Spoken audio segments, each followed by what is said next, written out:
Erev Tov, Shalom Uvracha. Alors on est veille de Rosh Hashanah 5784 et donc j'en profite avant tout pour souhaiter à chacun d'entre vous et vos proches Shana Tova Umvorechet avec tout ce que cela comprend, Be'ezrat Hashem, du fond du cœur, santé, brachot, parnassa bien sûr, mais surtout que Akadosh Baruch Hu soit fier de chacun d'entre vous, qu'il vous accorde ses plus belles brachot et que vous puissiez en profiter pour grandir et montrer à Hachem que ça valait la peine pour lui d'investir une année de plus sur chacun d'entre vous, que chacun joue son rôle pleinement. Alors Rabotai, comme on l'a dit à quelques heures de Hayom, puisque la Torah elle dit Atem nitzavim Hayom kullechem, de quel Hayom est-ce qu'il s'agit? Bien sûr de Rosh Hashanah. À quelques heures de Rosh Hashanah, alors qu'est-ce qu'on dit? On dit que rien n'est acquis. Et tout, Rabotai, tout dépend de nos tfilotes. Sans les tfilotes, on ne pourrait pas y arriver. Au temps de Rav Israël Salanter, alors il y avait une peur qui était terrifiante. Lorsque arrivait Rosh Hashanah, les gens tremblaient. Mais nous, dans notre génération, c'est plus le cas. Nous, on doit réaliser on doit ressentir en tout cas une kirvat Hashem. Ça veut dire on doit se rapprocher d'Hashem. Et comment on se rapproche d'Hashem? Justement, on doit essayer de se rapprocher de lui pour se préparer à le recevoir sur nous comme étant Melech HaOlam. C'est celui qu'on va faire régner sur tout le monde, sur toutes les galaxies, sur toutes les créatures au monde et surtout sur notre propre personne.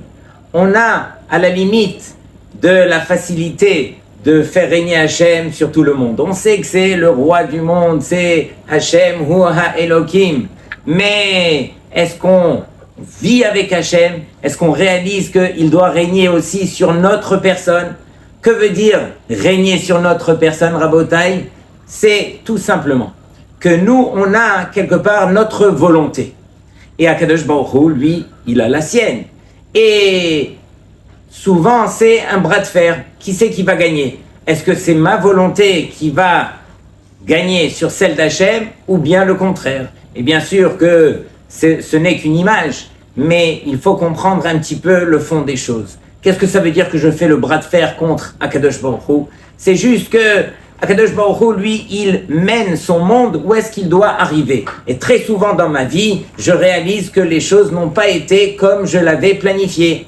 J'ai travaillé pour tel et tel contrat, pour telle et telle étude, et ça n'a pas abouti, malheureusement. Et donc, on se dit, ah, mais pourquoi et comment? Et on commence à se révolter, tout ça. Pendant que Hachem, il sait très bien qu'est-ce qui est bien pour toi et qu'est-ce qui ne l'est pas. Et quelque part, une fois que tu as fait ta ishtadlut, tu as donné, et ça n'a pas réussi, il faut réaliser que, ok, alors je baisse la tête et je vais selon le plan d'Hachem. Il y a uniquement la volonté d'Hachem qui doit être réalisée sur terre. Et lorsque je dis que je prends sur moi Ol Malchut Shamaim, c'est justement cela. Réaliser que ma volonté doit devenir la volonté d'Hachem. Combien est-ce que Hachem fait partie de ma personne, de mes perceptions dans la vie, de mes décisions, de tout ce que je fais dans la vie, combien est-ce que Hachem est présent? J'ai l'habitude de répéter chaque année, comment se fait-il que ce grand pasouk qu'on crie, qu'on chante, Hachem Melech, Hachem Malach, Hachem Yimloch, ce verset, il est dans le désordre. Que veut dire Hachem Melech? Hachem, il règne au présent. Mais on aurait dû commencer par Hachem, il règne au passé, Hachem Malach, ensuite Hachem Melech au présent, et ensuite Hachem Yimloch au futur. Or, le verset commence par le présent. Pourquoi c'est ainsi? Rabotai, écoutez bien la réponse que je vous propose. Hachem Malach au passé, alors n'importe qui, y compris les goïms, sont d'avis de dire que il y a des millénaires, il y a des millions d'années, lorsque Hachem il a créé le monde, alors Hachem il régnait. Pourquoi est-ce qu'on est tous d'accord de faire régner Hachem dans le passé? Parce qu'on n'a aucune appartenance avec Hachem dans le passé. C'est tellement loin de nous qu'on est tous prêts à accorder que Hachem régnait dans le passé. De même dans le futur. Dans le futur, qu'est-ce que je dis? À la fin des temps, dans des millions d'années, alors Hachem régnera. Oui, Hachem régnera. Moi, je ne serai plus là. Et donc, je suis d'accord d'accorder quelque part le fait que Hachem régnera dans le futur. Mais Rabotai, tout le travail de Rosh Hashanah, c'est de dire Hachem Melech. Hachem, il règne au présent. Combien Hachem fait partie de ma vie au présent à chaque instant. Dans mes projets, dans mes décisions, est-ce que Hachem fait partie de toutes ces choses-là ou bien alors je mène ma vie, je fais mes propres décisions et ensuite, alors si de temps en temps Hachem fait partie du plan, tant mieux. Mais Rabotai, c'est ça le but de Rosh Hashanah. C'est de permettre à Hachem de faire partie de ta vie. Le plan de ta vie, c'est Hachem. Et donc, on va essayer de se rappeler à l'ordre. Rabotai, j'ai entendu un très beau machal. Un machal qui devrait nous faire au moins réfléchir. Il y avait une fois un qui était condamné au tribunal. Il arrive et des témoins se lèvent et ils témoignent que c'était lui l'assassin. C'est lui qui avait tué Shimon. Et donc, c'est pas juste que des témoins se lèvent, alors il y a même des photos à l'appui et il y a même un vidéo. Et lorsqu'il y a des preuves aussi tangibles, alors voici que son propre avocat, il prend la parole et il leur dit devant le juré, devant le juge, il leur dit, écoutez, je sais que mon client, il est passible de mort, il est coupable. Malheureusement, il y a tellement de preuves contre lui, mais j'aimerais éveiller en vous quelque chose qui pourrait remettre les choses en question. Si je vous montre que cette porte va s'ouvrir, cette porte qui est au fond du tribunal, elle va s'ouvrir. Et si au moment où elle s'ouvre, alors on voit que Shimon, celui qui a été tué, il rentre, qu'est-ce que vous faites? Bien sûr que vous allez retirer vos accusations. Et tout le monde dit oui. Alors à Botaï, tout le monde se tourne vers la porte. Tout le monde s'est tourné vers la porte, on a ouvert la porte, et en regardant vers la porte, quelques secondes, il n'y a personne qui rentre. Personne n'est rentré. Il leur dit, il tape sur la table et il leur dit, écoutez, si vous étiez sûr et certain que mon client c'était l'assassin, personne n'aurait regardé au travers de cette porte. Tout le monde sait que c'était lui l'assassin, pas besoin de vous tourner, pas besoin de regarder. Si vous avez regardé, c'est qu'il y avait un doute. Et donc, grâce à ce doute, vous n'avez pas le droit de le condamner. Et donc le juge, il se concerte avec les avocats, avec le juré, et tout le monde réfléchit. Et quelque part, c'est vrai, ils sont rentrés dans le piège. Et il a bien dit, l'avocat, mais ils ont regardé le film de ce qui s'est passé au moment où il a dit « Ouvrez la porte ». Et là, ils sont revenus et ils ont dit « Voici que votre client Réhouven, il est condamné à mort ». Et l'avocat, il dit « Mais je vous ai prouvé le contraire ». Tu ne nous as rien prouvé. On a revu le film et on a vu que toute l'assistance, tout le monde s'est tourné vers la porte, à l'exception de qui? De votre client Réhouven. Lui ne s'est pas tourné vers la porte. Lui avait la tête baissée. Il savait très bien que c'était lui l'assassin. Et donc il n'avait pas besoin de regarder par la porte parce qu'il connaissait la vérité. Et Rabotai, ce n'est qu'un machal. Le nimshal, c'est que arrive Rosh Hashanah et dans le ciel, alors ils vont regarder, est-ce qu'on va regarder à travers la porte, oui ou non? Est-ce qu'on est sûr de nos actions qu'on a fait cette année? Est-ce qu'on a fait une réelle teshuva pour revenir vers Hachem? Est-ce que malheureusement on est condamné? Où est-ce qu'on se situe? Qu'est-ce qu'on fait? Est-ce qu'on regarde par la porte, oui ou non? Alors à Botaï, c'est juste pour nous mettre un petit peu dans l'ambiance de Rosh Hashanah. On va poursuivre. Comme je l'ai dit, on n'a qu'une seule arme, qui est la tfila. Et la tfila, bien sûr, elle nous accompagne toute l'année. Mais la tfila de Yamim Noraim, la tfila de Rosh Hashanah, il n'y a rien comme la tfila de Yamim Noraim. Akadosh Baruch Hu, il est parmi nous. Dirshu Hashem behimatseo, qui veut dire demander à Hashem lorsqu'il se trouve. Car uhu kerauhu bihyoto karov. Appelez-le, implorez-le lorsqu'il est proche de vous. Et donc est arrivé ce moment où Hachem est le plus proche. À nous d'ouvrir la bouche et de demander. Rabota, écoutez cette histoire qui s'est passée il y a 150 ans dans un des pays d'Europe. Il y avait un grand rabbin qui s'appelait Rabbi Yesharia Bardeki, qui était nul autre qu'un des élèves de Rabbi Haïm de Volojine. Rabbi Haïm de Volojine, qui était nul autre que l'élève du Gaon Mivina, qui a lui fondé la première yeshiva au monde, et Rabbi Haïm de Volojine ne recevait dans sa yeshiva que les Bachurim qui avaient bien sûr terminé le chasse. Imaginez le niveau.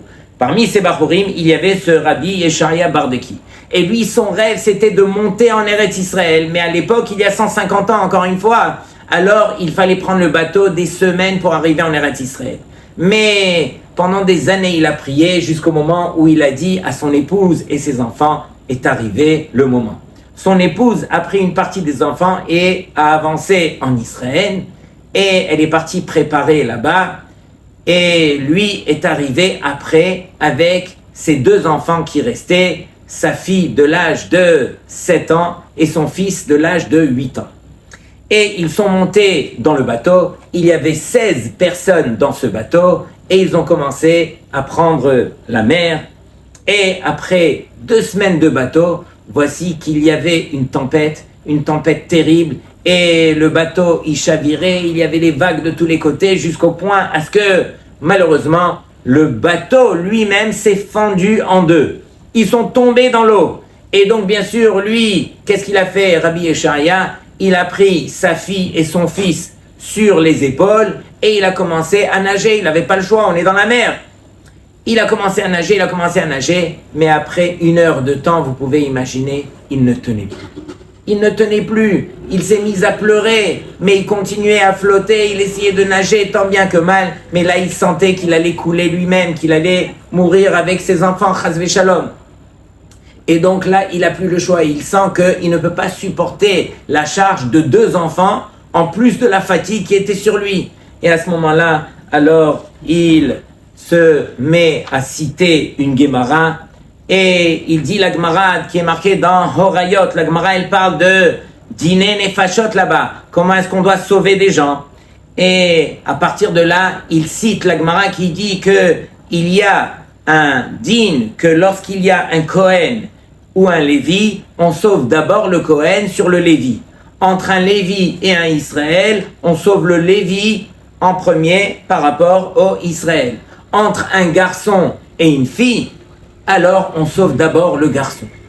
Pourquoi? Parce que il aura plus de mérite, il fera Torah ou mitzvot. Voici que sa fille, elle entend cela. Papa, s'il te plaît, permets-moi d'abord de faire le Kriyat Shema avant de plonger dans l'eau. Et elle fait son Kriyat Shema, et juste à ce moment-là, elle dit à son père, papa, je t'aime, et elle plonge dans l'eau. Elle avait compris les paroles de la Gemara. Elle plonge dans l'eau, et le père, il veut même pas regarder, il voit que sa fille, elle va se noyer. Et à ce moment-là, il voit que la charge était moindre, il avait qu'un seul enfant sur l'épaule, il essaye de continuer à nager, mais juste à ce moment-là, il entend un cri. Abba, Abba, papa, s'il te plaît, sauve-moi, ne me laisse pas mourir. Mais elle a crié de manière tellement forte qui sortait de ses entrailles, que le père a entendu ça, il s'est rappelé à l'ordre, il a pris sa fille, il l'a remise à la dernière seconde sur ses épaules, et il a entendu un cri de sa fille qui était tellement désespérée que là il n'en pouvait plus, il a continué à nager, il a nagé, imaginez, encore pendant 2 heures. Et après 2 heures, il a vu au fond la terre, le bout de la terre, on y arrive. Et donc, il a continué à nager jusqu'à ce qu'ils sont arrivés au bord. Dès qu'ils sont arrivés au bord, alors bien sûr, lui, il s'est effondré, il a perdu connaissance, ses enfants, ils ont essayé de le rattraper et tout, mais en fin de compte, ils ont fait venir des gens pour l'aider à s'en sortir, et en fin de compte, il s'en est sorti, et sa fille, elle a sauté sur son père, papa, tu m'as sauvé la vie. Et le père de lui dire, ma fille, ce n'est pas moi qui t'ai sauvé la vie, c'est toi-même qui t'ai sauvé la vie. Lorsque tu as crié un cri qui venait de tellement profond de toi que je n'ai pas pu me retenir.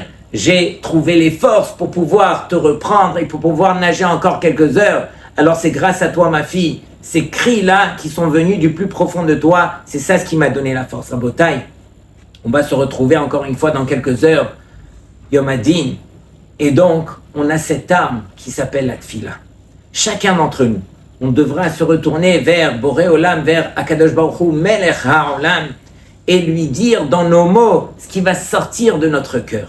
La tfila qui va sortir le jour de Rosh Hashanah, c'est celle qui sortira de nos entrailles, celle qui permettra de dire à Hachem, s'il te plaît Hachem, sauve-moi, sauve-moi. Combien je me suis égaré, combien je me suis oublié, combien je n'ai pas été à la hauteur de faire ta volonté, mais combien j'en ai envie. C'est le Yetzer Hara qui est à l'intérieur de moi qui me fait trébucher. Mais s'il te plaît Hachem, je me reprends et je vais m'améliorer. Et donc Rabotai, c'est ça Rosh Hashanah. Rosh Hashanah, c'est réaliser d'abord devant qui on va se tenir. Souvent on pose la question, mais on aurait dû mettre d'abord Yom Kippour, d'abord faire Tchouva, avant Rosh Hashanah, avant de proclamer que Hachem hu Hamelech. Mais Rabotai, c'est exactement le contraire, d'après ce qu'on est en train de dire ici. Pourquoi? Parce que le but, c'est de faire régner Akadosh Baruch Hu sur toi, de réaliser devant qui tu te tiens. Shiviti Hachem lenegdi tamid, et ensuite tu feras une réelle teshuva. Apprends d'abord, c'est quoi la grandeur d'Hachem. Soumets-toi quelque part à sa volonté, que son plan devienne le tien, et ensuite tu pourras réellement faire teshuva. On continue Rabotai. Il y avait une fois un marassé avec un empereur qui était français, et lui s'était sauvé parce que l'armée russe était en train de le pourchasser pour le tuer. Et voici que cet empereur, il cherchait de tous les côtés pour aller se réfugier. Il trouve la maison d'un cordonnier qui était juif. Il rentre, il tape à la porte, il rentre chez le cordonnier. « S'il vous plaît, sauvez-moi la vie. On est en train de me pourchasser. Les Russes sont là et ils cherchent de tous les côtés pour m'attraper et me tuer. S'il vous plaît, cachez-moi chez vous à la maison. » Et donc c'est ce qu'il a fait. Le cordonnier, il a fait rentrer, il a caché dans un lit, il a mis sur ce lit des couches et des couches de couverture, il a complètement enseveli de couverture, et les Russes sont rentrés dans la maison. Ils ont cherché partout, ils l'ont vu, mais sans savoir que c'était lui, et ensuite ils ont quitté la maison, ils ont même quitté la ville. À ce moment-là, le juif, il dit à cet homme, vous pouvez sortir de votre cachette, ils ont quitté la ville. Et lorsqu'il est sorti de sa cachette, vous pouvez imaginer, il était en transe, il allait mourir et il a été sauvé.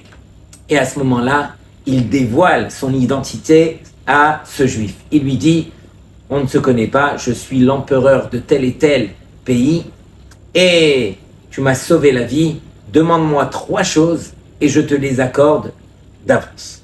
Et donc la première chose qu'il lui demande, il réfléchit et il lui dit oui. Vous savez que chez moi à la maison, voilà, c'est pas des bonnes conditions. Lorsqu'il pleut dehors, il pleut chez moi aussi à la maison. Est-ce que vous pouvez me réparer le toit de ma maison? Et l'empereur se met en colère. Mais quoi? C'est ça ce que tu demandes à un empereur? Tu demandes de réparer le toit pendant que tu peux tout demander? Et réfléchis encore une fois et demande-moi quelque chose qui en vaut la peine. Il réfléchit et il lui dit oui, j'ai trouvé. Vous savez que là où je travaille en tant que cordonnier, c'est installé juste en face de moi un autre cordonnier. Il me vole tous mes clients et donc toute la parnassa lui revient. Est-ce que vous pouvez faire en sorte de fermer son magasin? Et donc l'empereur, encore plus énervé, il se met à crier, mais c'est ça ce que tu oses demander à un empereur? Tu peux tout demander, tu demandes de fermer le magasin. Et donc réfléchis, 3e chance. Il réfléchit et il dit, votre majesté, alors j'ai trouvé. Et il lui dit comme ça, il lui dit, écoutez, c'est vrai que ici, alors, on est en mauvaise posture, mais j'aimerais savoir quelque chose. Lorsque les Russes sont rentrés chez moi à la maison, et que vous étiez sous les couvertures, quel était votre ressenti? Qu'est-ce que vous avez ressenti à ce moment-là? Alors là, l'empereur, directement, il appelle ses gardes, mettez cet homme à mort. Mettez cet homme à mort. Et donc, on l'attrape, on lui attache les mains, bien sûr, et on l'amène à la potence, on lui met la corde au cou, et on vient pour lui enlever directement le petit tabouret pour qu'il tombe. Et juste au moment où on vient pour lui enlever le tabouret, l'empereur il crie « Arrêtez-vous là !» Et il lui dit « Qu'est-ce que tu as ressenti à ce moment-là » eh bien la même chose que tu as ressenti, c'est ce que j'ai ressenti quand j'étais sous les couvertures. Et donc, Rabotai, arrive le jour de Rosh Hashanah, où Behemet, on va se retrouver devant Boré Olam, pas l'empereur, mais devant le maître du monde. Et souvent, lorsqu'on se retrouve devant le maître du monde, alors on vient demander souvent des petites choses. On vient demander, ne serait-ce que la Parnassa, Haïm Tovim. On vient demander des choses qu'on a besoin. Mais là, tu es devant le roi des rois, tu peux tout demander. Et donc, Rabotai, ici, ce machal, il vient nous enseigner qu'est-ce qu'il faut demander. Et donc, ce qu'il faut demander, Vehofa alenu mehera, que toi, Hachem, que ta Shekhinah, elle puisse résider sur nous. Aussitôt que Akadosh Baruch Hu, il réside sur nous, sur notre volonté, sur nos pensées, alors toutes les brachot qu'on aurait rêvées, elles vont automatiquement s'accorder. Akadosh Baruch Hu va déverser ses brachot sur nous. Tout dépend de combien je suis prêt à prendre Akadosh Baruch Hu sur moi. C'est ça ce qui amène les brachot pour un homme sur terre. C'est pas le contraire. Nous, on fait que demander des petites choses. Mais c'est uniquement le fait de faire régner Hachem sur nous qui nous permet de recevoir toutes ces brachot. La preuve en est, c'est que tout celui qui oublie dans la Hamida, vous connaissez les 4 petites phrases qu'on va rajouter à partir de la Aseret Yemei Teshuvah, Zochrenu lechaim, celui qui l'oublie, il refait pas la Hamida. Par contre, celui qui oublie Ten Pahdecha, toutes ces phrases-là où on montre combien Akadosh Baruch Hu fait partie de ce monde-ci, combien on doit le craindre, combien il fait partie de notre personne, si on les a oubliés, là il faut refaire la Hamida, parce que c'est ça le but. Le but c'est de faire régner Akadosh Baruch Hu sur nous. Et donc Rabotai, il se trouve que cette année c'est assez spécial. On rêve d'arriver à Rosh Hashanah pour utiliser notre avocat le plus cher, qui est le shofar. Il n'y a personne qui peut nous défendre mieux que le shofar.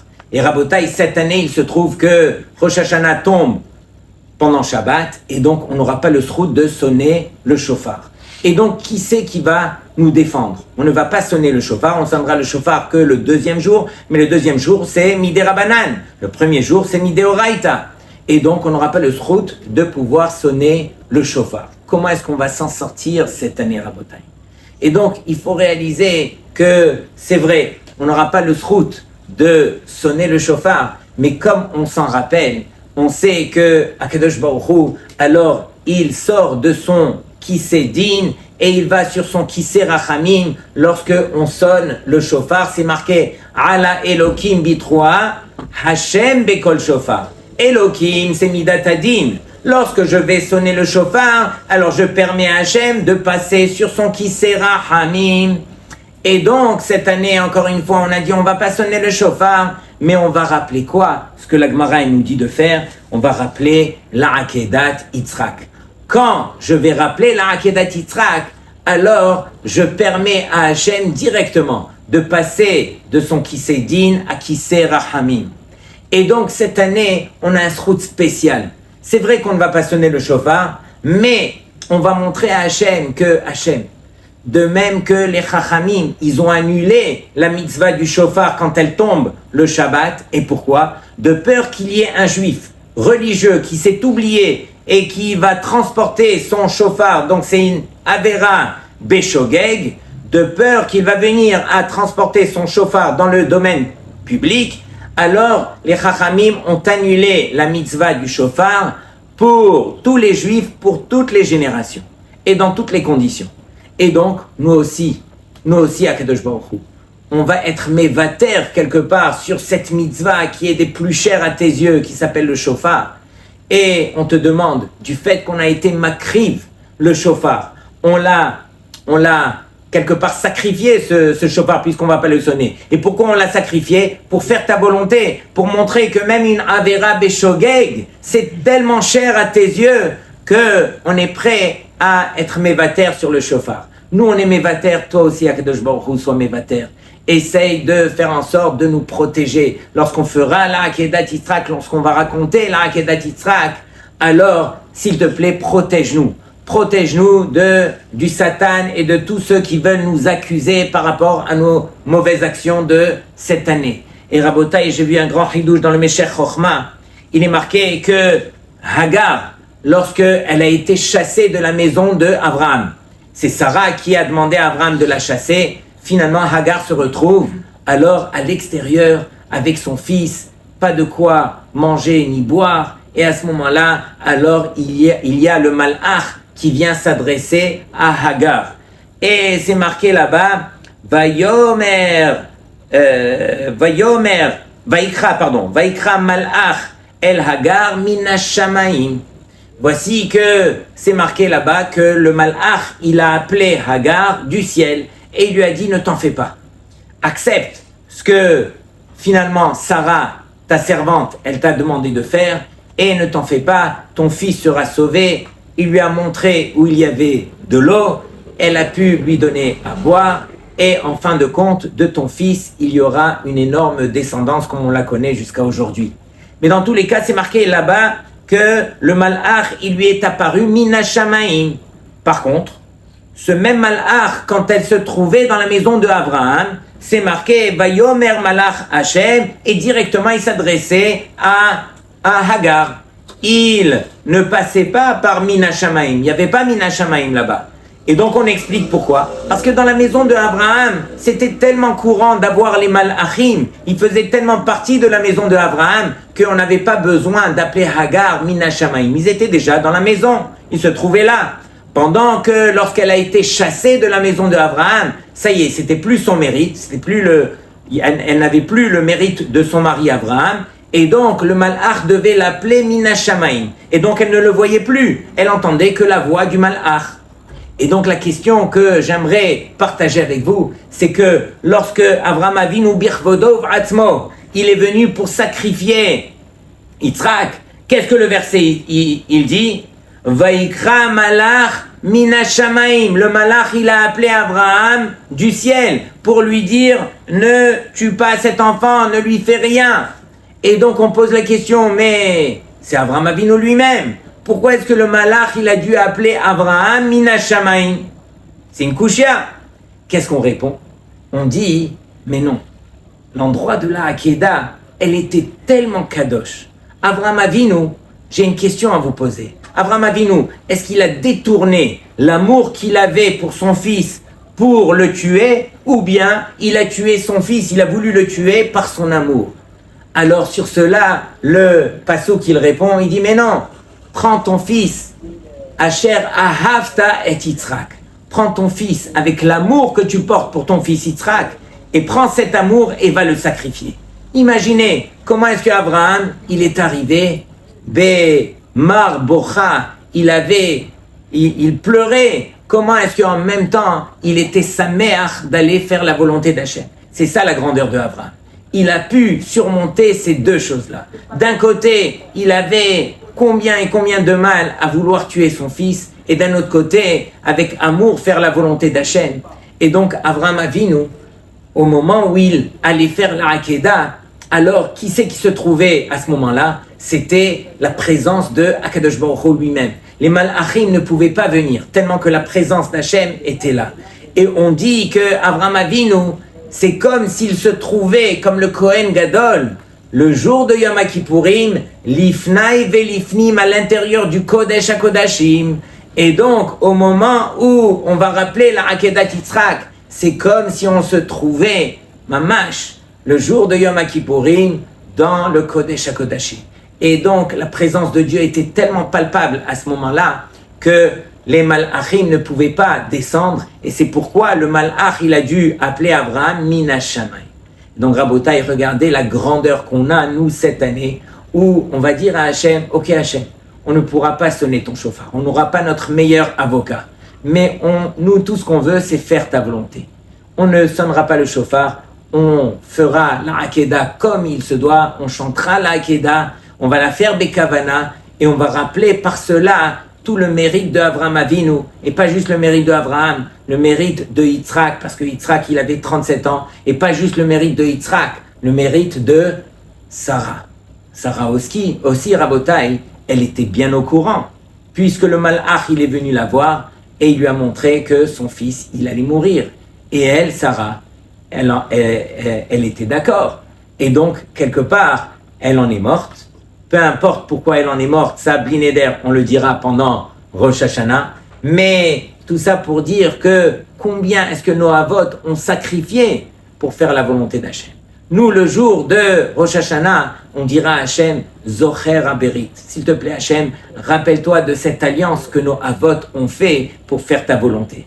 Nous aussi, le jour de Rosh Hashanah, on se rappelle à l'ordre et on va prendre sur nous de faire la volonté d'Hachem, de permettre à cette volonté de devenir la nôtre et de nous améliorer, de changer, de grandir, parce que c'est ça le but pour lequel Akadosh Baruch Hu nous a mis sur terre. Rabotai, Rosh Hashanah, c'est un cadeau que Akadosh Baruch Hu nous accorde. Une fois dans l'année, il nous permet de nous reprendre en main, de changer, de grandir et de devenir à l'image de nos avot. Shana Tova Mvorechet, que des brachot pour chacun d'entre vous. Shabbat Shalom les Kulchem.